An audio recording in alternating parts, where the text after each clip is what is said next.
Selamat datang kembali dalam video pembelajaran daring untuk mata kuliah Aljabar Linear yang diselenggarakan di program studi Teknik Informatika, jurusan Teknik Elektro, Fakultas Teknik Universitas Samratulangi.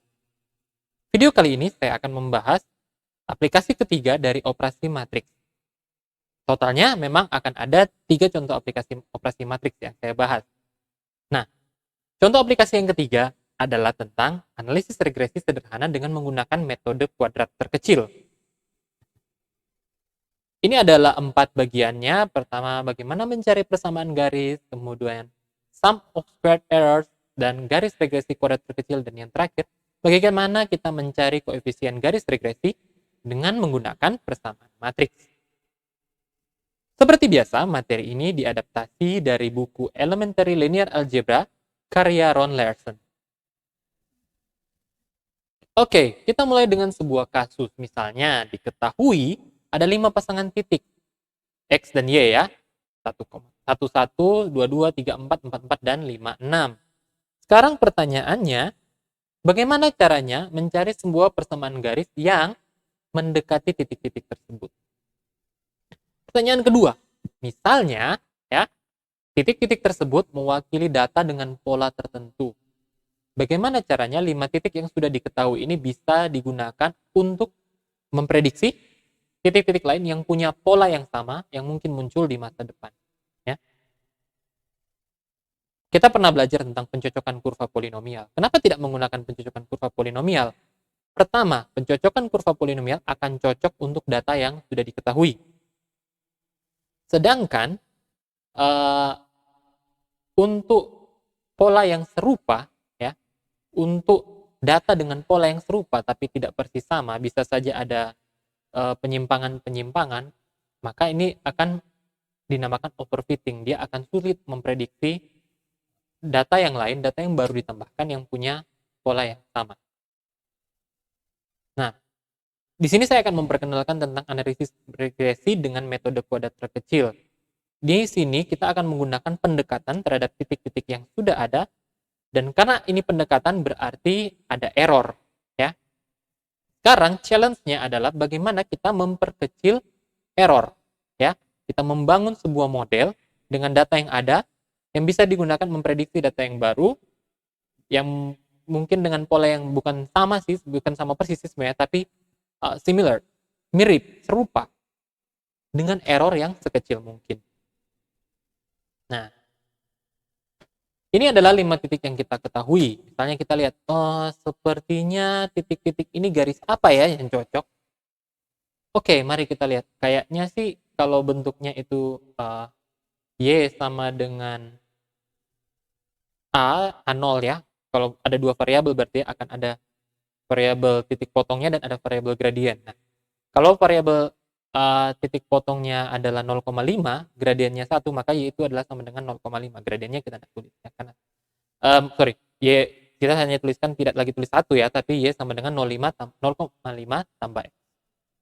Maka garisnya adalah seperti ini. Nah, dengan titik yang diketahui, ya, dan garis ini, kita lihat, kayaknya supaya lebih cocok lagi kita geser dikit. Kita geser ya. Misalnya geser berlawanan arah jarum jam dengan menggunakan persamaan, kayaknya kalau geser sedikit berarti Y sama dengan 1,2X. Nah, gambarnya ini ngepas nih.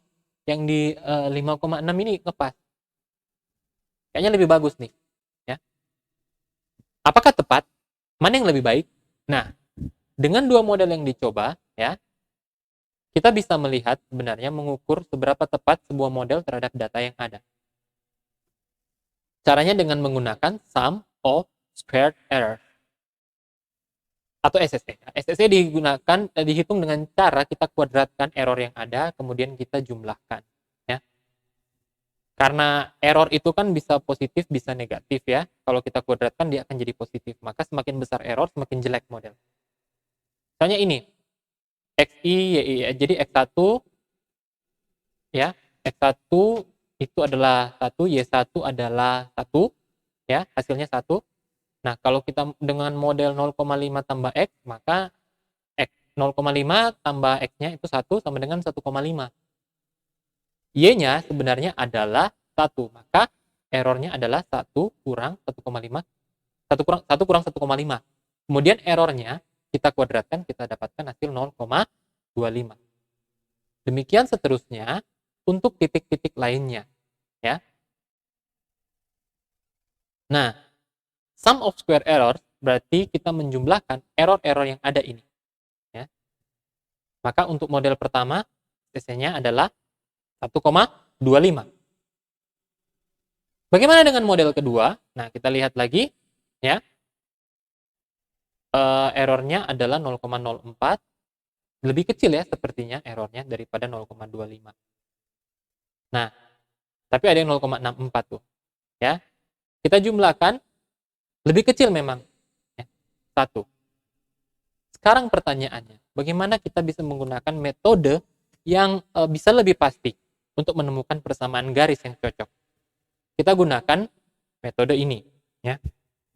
Nah, untuk titik-titik ini, X1, Y1 sampai dengan Xn, Yn, maka garis regresi kuadrat terkecil adalah fungsi linear yang memenuhi ini fx sama dengan A0 tambah A1x. Nah, dan error yang dihasilkan adalah ini, Y1 kali F, X1, dan seterusnya, dikuadratkan. Ya, ini SSE-nya. Nah, apabila kita memasukkan X1, kemudian X2, sampai dengan Xn ke dalam fungsi, kita ini yang tentu saja yang sebelah sini ini adalah errornya, ya, fx itu fungsinya, maka errornya itu adalah, kalau kita lambangkan dengan E, sama dengan YI kurang fxi, atau kita sesuaikan, jadi Y1 kurang hasil dari fungsi tadi, fungsi yang kita coba, ya, maka bentuknya menjadi seperti ini. Ini menjadi sebuah sistem persamaan linear. Nah, kalau sudah dalam bentuk sistem persamaan linear, berarti kita bisa gunakan matriks di sini. Jadi, ada matriks Y, ada matriks X, dan kemudian matriks A. Juga yang terakhir adalah matriks error. Nah, Y diketahui, ya, X-nya juga, kemudian kita mau mencari A yang paling cocok, ya. A yang paling cocok mana? X kan diketahui dari pasangan titik, ya. Jadi tujuan kita adalah mencari A0 dan A1. Ini adalah untuk model simple linear regression. Nah, maka sistem persamaan linear yang ada sebelumnya dapat digantikan dengan sistem persamaan matriks yang seperti ini. Ya. Dari persamaan regresi ini, maka koefisien bisa didapatkan dengan menggunakan perkalian dari X transpose X, inverse dari X transpose kali X, kali X transpose kali Y. Ya. Nah, sum of square error-nya adalah transpose dari error kali E. Sekarang kita lihat, ya. Ini adalah titik-titik yang kita ketahui di awal. Maka bentuk matriksnya didapatkan seperti ini, ya. Nah, kita akan menghitung dulu mulai dari perkalian antara X transpose dikali X, ya. Kita kalikan, hasilnya adalah seperti ini, matriks 2 kali 2 dengan elemen 5, 15, 15, dan 55. Kemudian X transpose dikali Y, hasilnya adalah 17 dan 63 vektor, ya. Inverse dari X transpose kali X, karena ini adalah matriks 2 kali 2, maka saya gunakan 1 per determinan kali adjoin. Ya, lebih mudah untuk matriks 2 kali 2, kita pakai begini, ya, dari inverse-nya. Nah, maka hasilnya adalah ini, 1 per 50, dan kali elemen matriksnya adalah 55 minus 15 minus 15, 5. Semua kita tarik 5, kita bagi 5, maka kita dapatkan 1 per 10, 11 minus 3, dan 1. Saya sudah tidak kalikan ke dalam, ya. Sekarang biar kita, karena ini akan kita kalikan juga, jadi ingat sifat perkalian matriks dengan konstanta. Tidak apa-apa, kita taruh di luar 1 per 10-nya. Kemudian kita kalikan inverse tersebut dengan perkalian dari X transpose kali Y. Nah, ini adalah prosesnya, dan kita dapatkan A adalah negatif 0,2 dan 1,2. Karena A itu terdiri dari A0 dan A1 dalam kasus ini, maka dari A sama dengan negatif 0,2 kali 1 dan 1,2, bukan kali, ya. Maka fungsi yang sesuai adalah X sama dengan negatif 0,2 tambah 1,2x. Nah, kalau kita mencoba menghitung sum of squared errors dari model ini, ya, mari kita lihat. Ini adalah error-errornya. Oke, sudah yang terakhir, maka SSE-nya adalah 0,80. Ini jauh lebih cocok dengan model atau dengan data yang sudah ada, dan garisnya adalah seperti ini, kita lihat ya. Baik, sampai di sini untuk video saya kali ini. Sampai jumpa di video saya yang selanjutnya. Semoga video ini bermanfaat untuk Anda. Terima kasih.